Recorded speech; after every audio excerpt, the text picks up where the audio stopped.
minyeninka ko muso do ambalima muso do ko ce ka kibaraya ye jumaye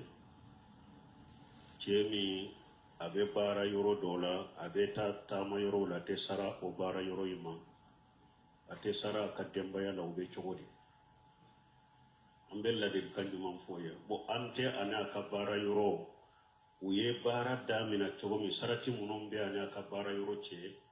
anto do nambe kiri tige aka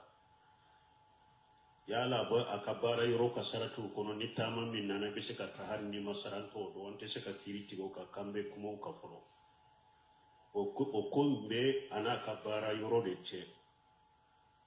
o minya ka dembaya koni ye ni be tama ikan ka sara ika dembaya la donc o fana kunko ye o fana ko minye abana ka dembaya ce anta do fana o fana kera sababu min kama parce que nonu nyen nyini kali ude ujalu ka gele ni eko iba tigi jalagi aka parce que anye korosori ke nyini kali chama be poshe iba soro iba nyini kali ndo min kama asigilembe au chela bisirila mo ko korosi kosobe kwa o chama donna an kan nyini kali kono wala min yen nin kosugu ye ante se ka kiri tigo ka kambo jalagi ante kolla halana chogodo o ka korosi e finne be konangiya min fo mo ye dina hada made ni be nyinin kalike dina kono nyinin kalike ni konangiya de mba fe kinyere bo fili de la kala ka jom bo fili la nyinin kalike ni nin konangiya de dina kono ko hada made kan nyinin kalike ko mi fawjani ba fo chogomi ako nyinin kalu dobe nulu posera ale la tu jabe de nyinin kali min lita safin kinka dimi bo karasala nkan nin keso nyinin ka kajabi purun kinka dimi bo karasala akonna ale yo do nyinin kali to jabi nyinin kali kun kana kenninge karasa ka dimi bennan ka keso do posa kate aka jabi ka yire sigilento nyinin kali kana kenninga be min nyini jama fe be ka kunan jake kake min sigilembe o min ban kofi aballameo be kan la nyini kake nyinin kali wala komi jibrila nana cide nyinin ka cide ko haja jibril li yuallimakum dinakum akun ni jibrila da nana pour kawla dunya ka dina dela nyini kali kun kake ode nkan nyini kali ko de pour mbese kin ka dina do chogomi pour mbese ka mo la dunya dina la chogomi akake ni konna jiya nyini kali uye nyini kali kana ke dimi bo nyini kali uye alaka hatimanda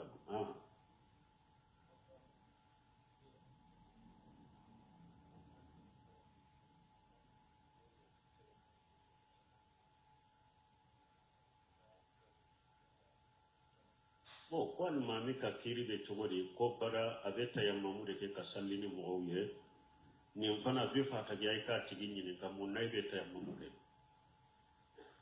parce que fon ni be ka siga de ciden te mo jalagi abada ati fatanya abada fo afi nyini ka kunde la folo e may donda ka to min barike suret la katafani nana ka sigi misirna ma jalagi folo de aya to min barika ka wala ko sani e ka sigi yara kan fula sandiwa ako ay wa ko wuli karakan fula salli donc nin ko sugu iya ye mo mi nyere la folo ni wakati ale be tay mamude ke sani kana nyini kalika yere nyini ka folo munna wati be tay mamuke aka kun fo ye folo no kun fo ye wakati be bina nyini kalika ka mo do salli wakati ale be tay mamude ke ne ya nyini ka ko abake nin kunde kama sariya jenani ni nyoba ma jeni ni me ebe na nyine kadro ko mugo ka koye munye mugo mi wakati be abeta ya mamude ke e ma nyine ka kunna o fana ante se ka jagudi wala parce que tibe ta ya mamuke ku min kama ta yere de nyine ka folo munna be se ka ta ya mamuke te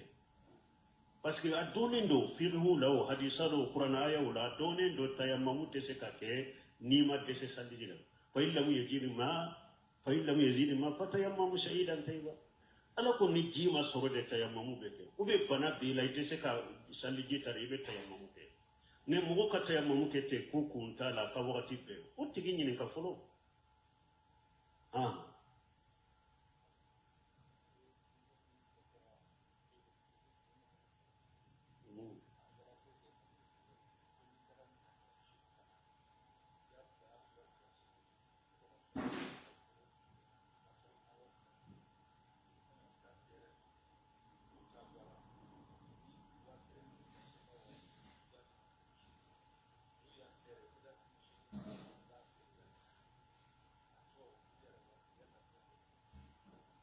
bon ni ɲininkali an ye nin jaabi dɔwɛrɛ bugu o dɔn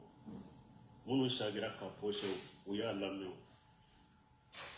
nin bɛ ka kɔlɔsi kow la ko ni mɔgɔ min taara minan ta sini e ni minan nana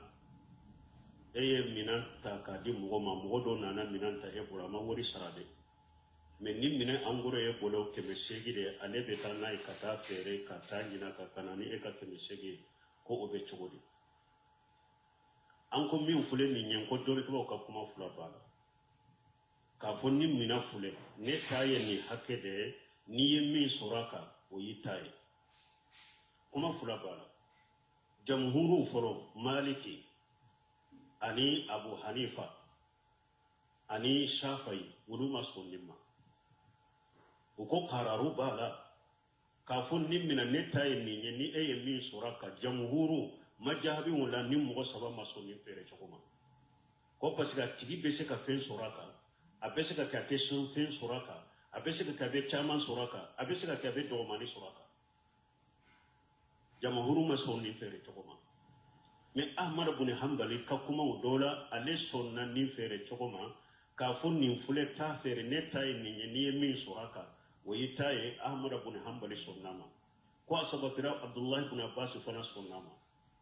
donc nin kuma fila de b'a la dɔnnibaw dɔw bɛ jamhuru in ta de giriya dɔnnibaw dɔw fana bɛ yen olu bɛ ahmada ani ibn abbas bɛ min kan ko parce que olu ye salafu ye u bɛ min kan dɔw fana b'o de giriya ko a bɛ daga i ka minan d'a ma ne ta ye nin de ni e ye min sɔrɔ a kan i bɔ ta nin kuma fila de b'a la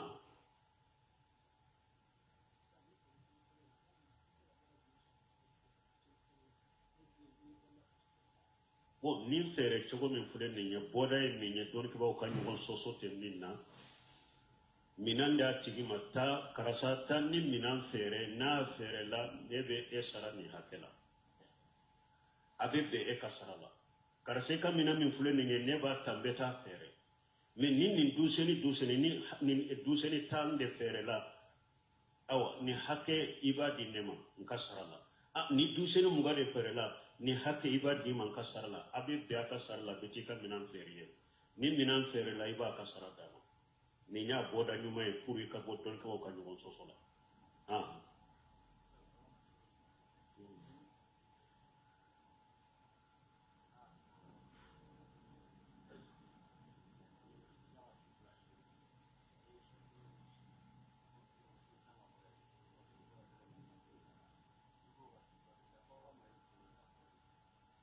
o ko ni mɔgɔ min muso fila bi e fɛ e bɛ su tilaw ni ɲɔgɔn cɛ su fila fila de i b'o de kɛ kelen kɛrɛfɛ e ye dɔw ka su kelen si o dugusɛjɛ e wayasira a ka su filanan ma siya fɛ ni sagira ka na i bɛ taa filanan de fɛ wa ou bien i b'a ale ka su filanan de dafa i b'ale ka su filanan de dafa ni bɔra su fila fila de don ale ka su fɔlɔ sira a fɛ e taara tunga la ni nana i b'a ka su filanan de dafa fɔlɔ o kɔfɛ i bɛ taa tɔ kelen den fɛ Ibn Semi rahimahullah a bɛ nin jaabi a ka kitabu kɔnɔ fatawa nuru ala dar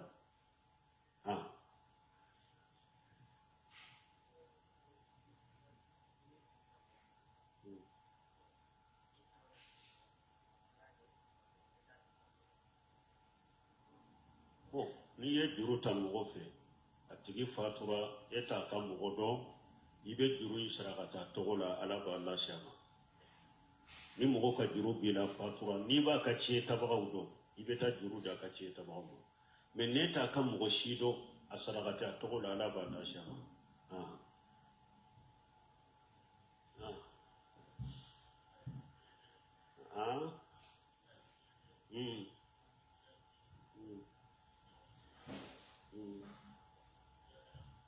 bon n'a y'a sɔrɔ e ka muso su kelen kelen de don e sira min fɛ tuuru kan ka ɲɛsin min ma o dɔw e wayasira ni nana tuuru ɲɛsilen tun bɛ minɛ bɛ dɔw de fɛ y'a dɔn a bɛ marakaw dɔw ka laada la ko ni e sira mun fɛ e taara tunga la ni nana i bɛ ɲininkali de kɛ i kɔrɔkɛ minnu b'i ɲɛ ube jogoni munum bi nye so kono ubu nyinin kade bi ibe jonfe na ko abaka muso folo de fe donc toujours har na ya suru etta to ishira ka muso folo de fe ibe ta muso folo de fe na ko binne ka turube ka muso fulana de la har na ya suru etta to ishira muso fulana de fe ibe ta shi muso fulana fe ni yella da juguri la da kone ni tonyali de islamia sariala ishira minfe ita turu ishira alefa dugu seje washira turu tu nyesilen tu beninde manina na ibeta shi odefe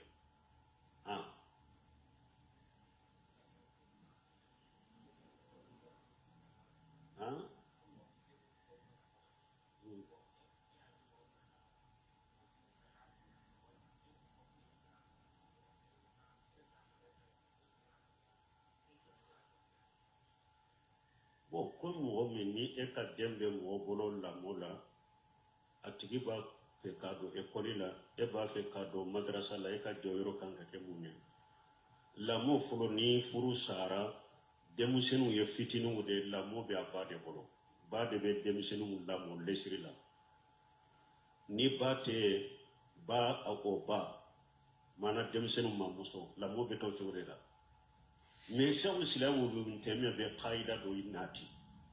akol lesiri la hari la mon dira min na islamiya sariyala ambe den kan na fade laje na nyireni ya do islamiya sare la modi karasa de made mais ni del la monafa ka dina be ciya ka jogo be ciya hara ka jinya ko amakota boro o kera fa de o dembe minala ka dia fama o kera ba de sawa den la mo abolo kanya jogo tenya ka dina tenya aka jiyan ko iran makota bula be mina bala ka di fama dem masalaha be yoro mitro den kam masalaha be yoro mi aka dina la aka jiyan nyana mala abella mo yoro de la sayala donc ne ka demba bolo la mula na ko abado e kolila afwa ya kado dina kala na ma so dem mina kamila la dina kala na idem mina kado dina kala na e koli e jiyan kala le o yere na fora kanyede sino ni ko iba fo ka jugo ya ire kafiri kala me ni ba fo kanye jiya kala lo idden kana dola idden mina ikado dina dela ika joyoro yo wode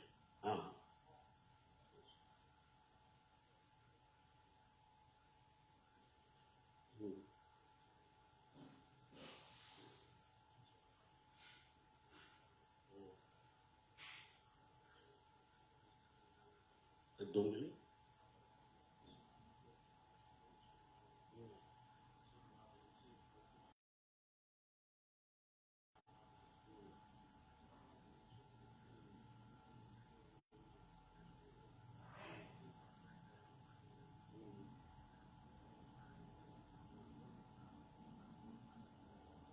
ye woni nyemmi nyininka ko ye che e sunna mo alhamdulillah muso bi bolo alhamdulillah tawhidi tigido tawhidi ba bolo me fashi ko bara do ba bolo ni nye donc lilamen ye miji lilamen abe uluke ikumana fi desere ka joyore munye ni toujours ka joyore yere jijade kan nesiha kaye ka do kaye lan yahdi Allah bika rajulan wahida khairul laka min humuril ni'am ni alay ci kelen kanda ni sababu ye o kawsi man nyame bilay bi jija abena nyefe ni sorala jakariya ka kibare wasila na lahu jawjahu ala konne ala ya ka muso diraye tawsir kala do ko amusen tunye ne jugude do ko amuso tunye de jugu tigide ala nana muso diraye kanye donc yibi jija o muso la de tanke tawhidi mba boro fasde bara munum ba boro ali kamalu lillah hari ba so ce chama nyere be fasde bara ba boro donc yibi jija o la de ka konanjiya ka ye tusuru ka waju e wa ikad e wa sufen nafila wala ka duwa ka ye ala ba diliye chogo me ala ba ne chogo mi ikad do yoro ka ko de ka toma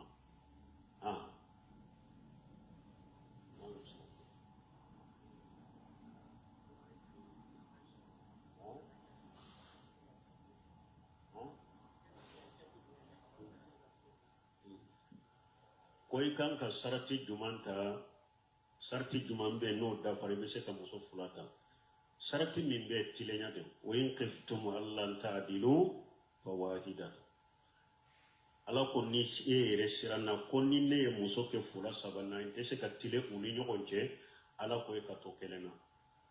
men ne abi bolon ko ni nye muso na ti fula sabana ni be se ka tile ni nyogonje adagara ka muso chama furu adilo le be tilenya de la ala ko ni sirana ni te se ka tile ida kelena men ni re ya do be se ka tile ni nyogonje adagara ka muso fula sabana ni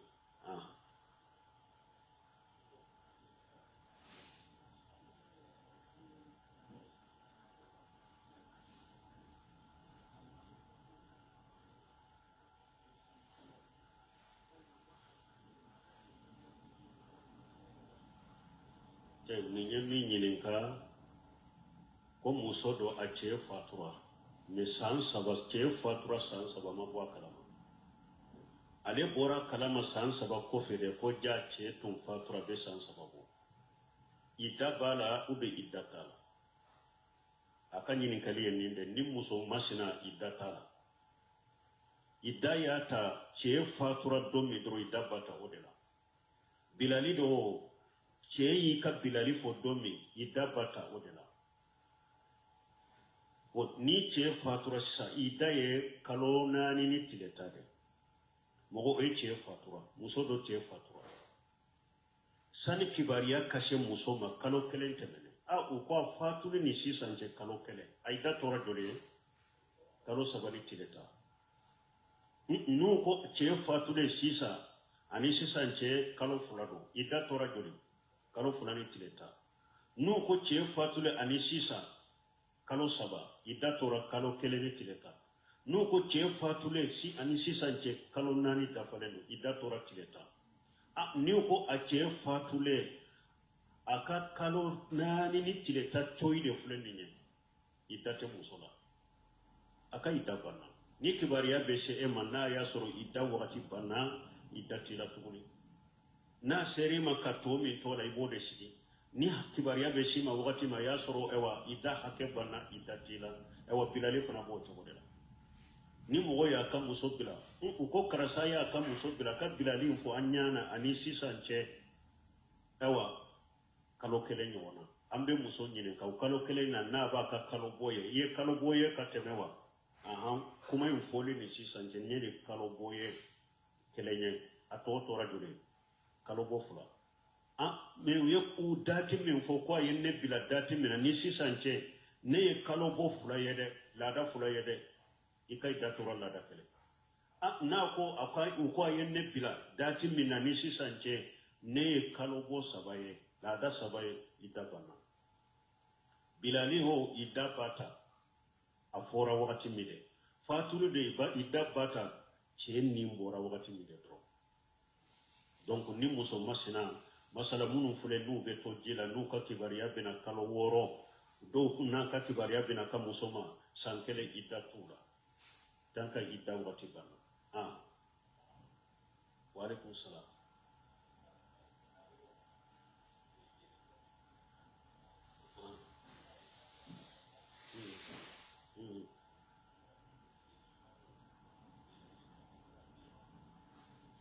ko san sabayin kono na sani kibariya kashe alema ka ko ce fatura an ko ni kibariya sera mai dabana mun na ya sura yadda ne soroko tanke kibariya to mashi alema be bola be konte ce ka muso de wode alwara lil firas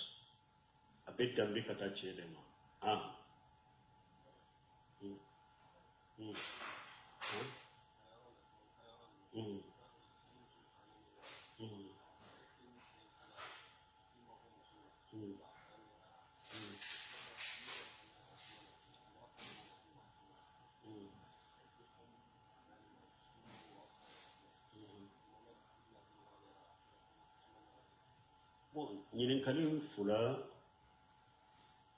ñininkali folo kala ñoro munu ni cew ni muso ñagambilen be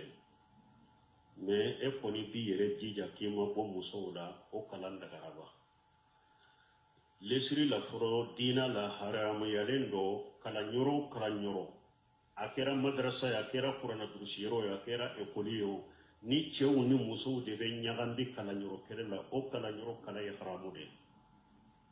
silamiya sariya la kala nyoro ni ce ni muso be nyagandi nyogo na de o kala nyoro kala li ya haramu de mais don ke ba wiya ira komi jamana nunu fule chogomi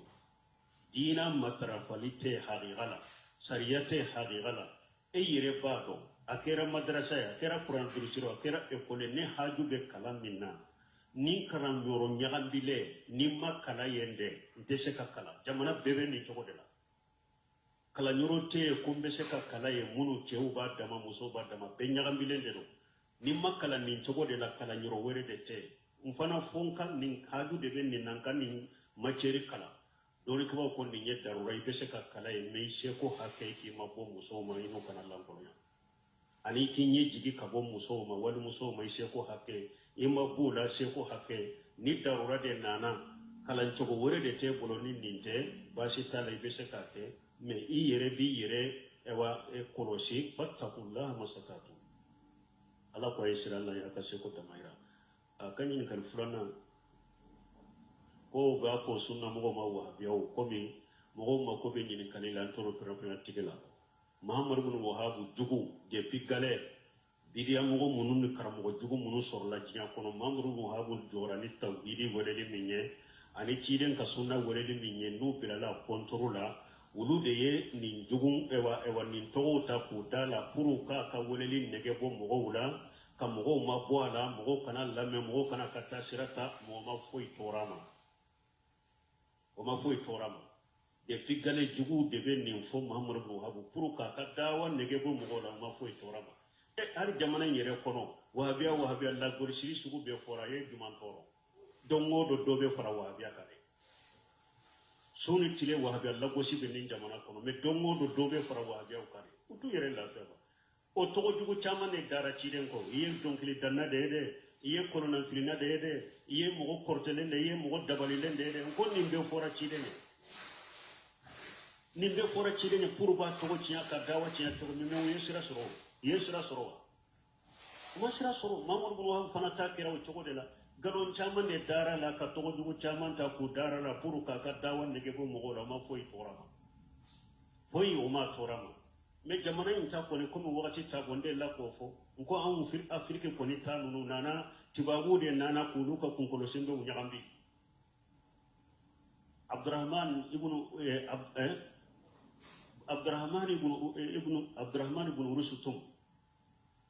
Abdurrahman ibn Urusutum wori tumbe Maham Abdullah ibn Abdurrahman ibn Urusutum wori tumbe Afrikiya khawariju de tundo khawariju munu be go famo ko be kasilamo kafira kabara jurbuti be kafira i doli bore daga ray kan nafolo tari daga ale de tumbe Afrikiya abe hari hiju siraw tige mogo kam go fa ko kan nafolo mina ayem mali kama jabi doni ke baga munun sorowe lagami nunu uye fatawa go ko chenye kafirde Abdullah ibn Abdurrahman ibn Rustum Abdul Wahhab ibn Abdurrahman ibn Rustum la Abdullah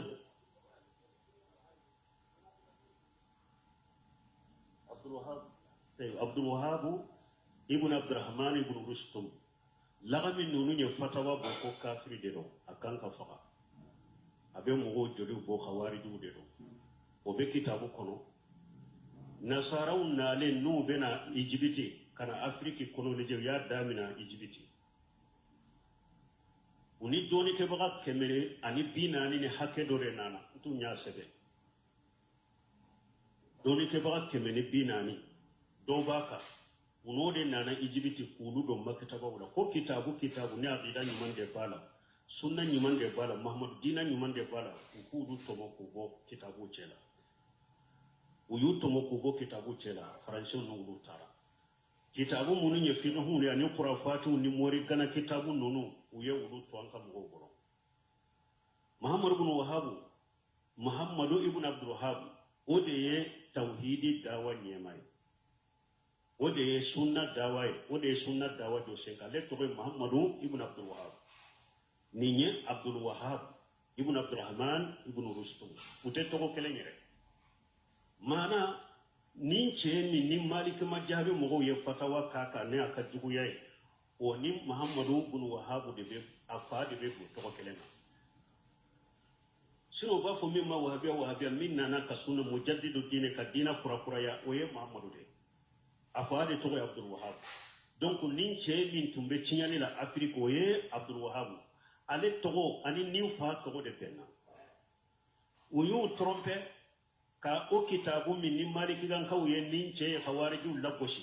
o yo bo ko di an ka doni ke baga umma ko Muhammad ibn Wahhab min ko be fo tawhid ko ni sunna ko la ko ale de kam man kutu fule nin kitabu ko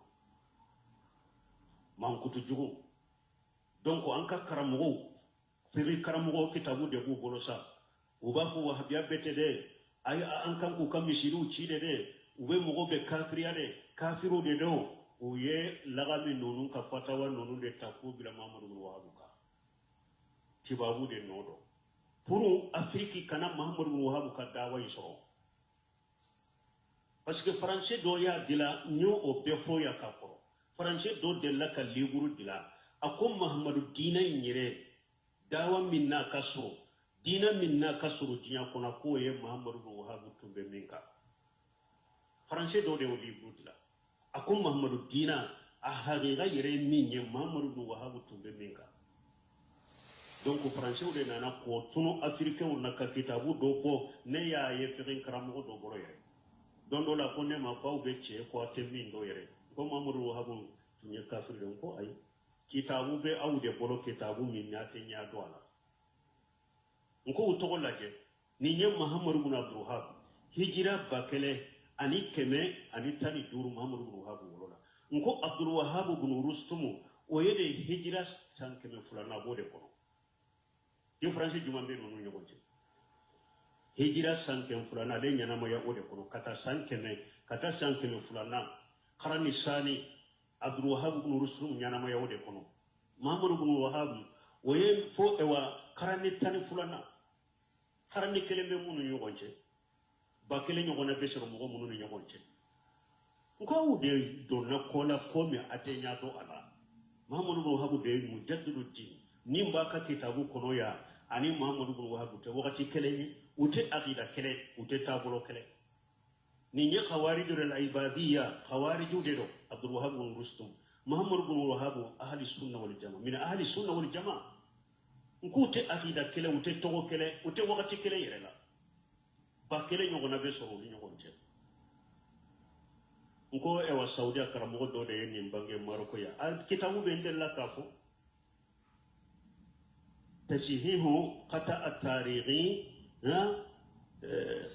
kitabu to boran ko ndella ka aboya ka iraya ire hawla al-wahabiyya tasihihu qata at-tarighi hawla al-wahabiyya dugutoriya do de ya tila ana abora Saudiya de kana ewa Murtani ci dola uka golu ye escalier de ke Morocco ani Morocco ka karambo don ke bawo be parola uka ko Saudiya karambo au diga lendo me abe Muhammad Wahhab ko min na do de yawciya ko wala sisa akwa be so de ba ka daile na wucewa ni Muhammad Wahhab ko aka shika famu uko o de ba kera odela ko min ya fo to me wakati tambolo ka be pere lati duye Abdul Wahhab ibn Rustum bora wakati minna ani laga minunu ya fatawa minun kaka awolo wakati uni fi ani Muhammad ibn Wahhab ka wakati kana difference yu nyogo che fu yere sonna donc wahabia ko min be foya ube ulube wahabia ko fo mo min ka Muhammad ibn Wahhab tede Abdul Wahhab ibn Rustum de do donc ni nyem Muhammad ibn Wahhab te har to ko kelenya Afrique ka karamo go kitabu de bu bolo nu be wahabia Allah go sinu ye kafiru de ye wulu trompe ka kitabu jugu bo kuda ka duma ka togo jugu da Muhammad ibn Wahhab ka ni min te to ye subhanakallahumma rabbana bihamdika ashhadu an la ilaha illa anta astaghfiruka wa atubu ilayk